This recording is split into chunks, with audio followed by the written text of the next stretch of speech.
Naging emosyonal ang ulingang pagkikita ng mga nawalay na hostages sa kanilang pamilya. Well, tama yung narinig ninyo. Pinalaya nga ng mga Hamas ang karagdagang 17 mga bihag nila nitong linggo. 14 nga dito sa kanila yung mga Israeli at 3 yung nakumpirmang Thai nationals. Dahil nga dito umakyat na sa 69 na bilang nga ng mga hostages ang tuluyan na ngang pinalaya nitong grupo. 51 sa kanila kumpirmadong mga Israeli at 18 yung mga banyaga. Well, sa panig naman ng Israel, pinalaya nila yung karagdagang 39 na mga Palestinian prisoners kung tawagin. Lahat nga sila pawang mga kababaihan at mga minor de edad. Well, bukod dito sa pagpapalaya nga ng mga bihag at prisoners, isa pang magandang balita dito na na-extend din ng 2 pang araw nga itong 4 na araw na ceasefire sa pagitan nga nitong Hamas at Israel. Napatapos na nga sana o natapos na sana nitong Lunes. Nakakatuwang balita, diba, kung iisipin, dahil kahit papaano makakahinga nga itong mga apektado dito sa lugar. Magkakaroon sila ng pagkakataon nga na lumikas at makapaghanap ng mas ligtas na matutuluyan. Walang tanong dito, bakit nga ba biglang nagbago yung ihip ng hangin dito sa pagitan ng Israel at ng Hamas, at may chance pa nga ba na ma-extend muli itong extended na ceasefire sa pagitan nila?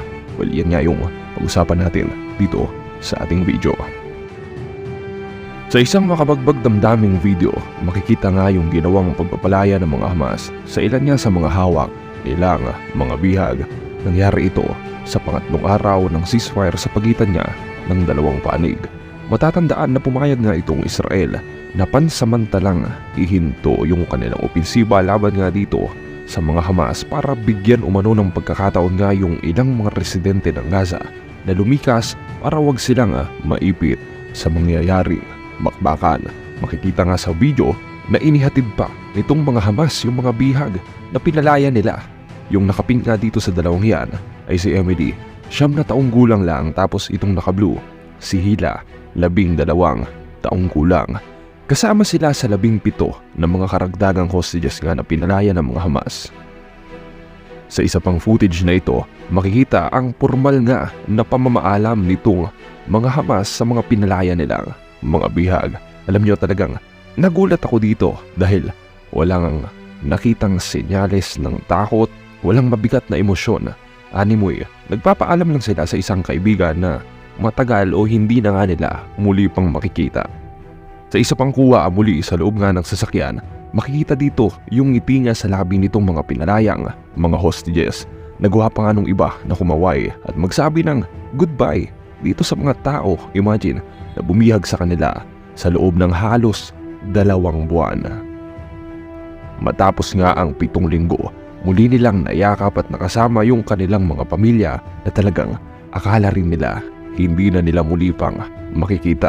Sa kaso nga ni Emily, yung 9 na taong gulang na pinalaya ng mga Hamas, talagang naging emosyonal nga yung muli nilang pagkikita ng kanyang ama, si Thomas. October 7 noon, habang nasa sleepover itong si Emily, tinangay siya ng mga Hamas. Akala ng ama niya noon, si Thomas, hindi na niya nga muli pang makikita itong kanyang anak. Kaya talagang mangiyak-ngiyak siya sa tuwa nung muli nga silang magkita. Base rin sa mga Israeli doctors na sumuri nga dito sa mga pinalayang hostages, malusog umano sila at wala nga sa kanila yung nangailangan ng immediate na treatment. Bagay na talagang nakakatuwa kung iisipin. Samantala, dun sa kabilang panig, 39 naman ng mga Palestino yung pinalaya ng Israel bilang bahagi nga nitong kanilang exchange o palitan nga ng mga prisoners at mga hostages.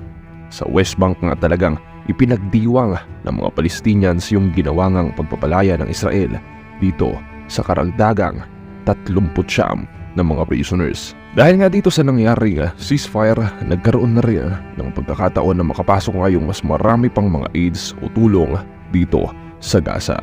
Sa video na ito nga, grabe, makikita kung gaano kasabik itong mga Palestinians sa tulong na sa wakas nga matitikman na rin nila.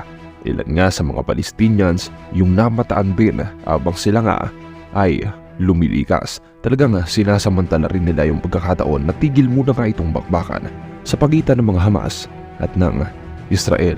Samantala nagbigay pag-asa naman nga itong karagdagang 2 araw na extension sa ceasefire na posible pa nga umanong ma-extend itong muli. Yan din ay matapos sabihin ni Israeli Prime Minister Benjamin Netanyahu mismo na open sila na pumayag nga sa extension ng ceasefire kung magpapalaya ng mga bihag itong mga Hamas. 1 araw umano na extension para nga sa 10 tao na palalayain nila. At mukhang seryoso nga itong si Netanyahu sa sinabi niya dahil ayun nga matapos magpalaya muli ng Hamas ng karagdagang 17 na mga bihag nitong linggo, pumayag siya sa additional 2 days na ceasefire extension. Alam niyo kung tututuhanin pa ng Israel itong kanilang sinabi, posible umanong ma-extend pa ng higit 2 linggo itong tigil na putukan dahil nga tinatayang nasa 175 pa na mga bihag ang hawak nga ng Israel. So kung totoo na 10 nga bawat araw at totoo rin 155 pa nga yung hawak nila, may posibilidad nga na ma-extend ito ng 17 mga araw. Pero syempre nakadepende yan kung papayag nga itong parehong partido para dito. Ilan naman sa mga bihag nga ng Hamas ay mga sundalo at posible rin na humingi sila ng karagdagang mga demands para sa kalayaan nitong mga sundalong ito.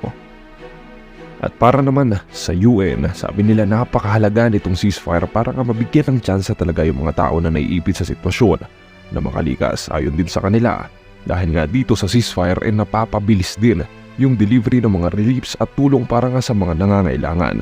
Noong Sabado umano o dito nga sa 2nd araw nung naunang ceasefire bago nagkaroon ng extension, nasa 200 umano ng mga trucks na naglalaman nga ng mga reliefs ang naidispatcha sa Gaza. Pero kulang pa nga rin umano ito. Hanggang ngayon nga ay talagang hindi pa nga rin kumpirmado kung magkakaroon pa ng karagdagang extension itong naunang extension ng ceasefire. Pero sana, di ba? Sana ma-extend pa nga. Well, isang bagay naman yung sigurado dito na committed umano ang Israel na talagang tuluyan nang sugpuin nga itong mga Hamas para matuldukan na umano yung nangyayari sa lugar. Ibig sabihin nito, kahit pa nga sabihin magkaroon ng extension again itong ceasefire, talagang matutuloy pa rin ang Israel sa kanilang opensiba kontra sa Hamas. Kumbaga, sa madaling sabi, na po-postpone lang ito. Well, sa latest naman na datos na ating nakuha dito, tinatayang nasa higit 13,000 na umano ng mga Palestino ang nasawi dahil nga dito sa nangyayari. Sa panig naman ng Israel, nasa 1,200 ang nasawi sa kanila. Well, patuloy tayo mag-abang ng iba pang mga updates para dito sa kaganapang ito. And once again, salamat po ng marami sa inyong walang sawang pagsusuporta. Ngayon ay binabati natin yung mga nakasama natin sa karan nating mga video. Thank you so much for watching and see you next time. Goodbye.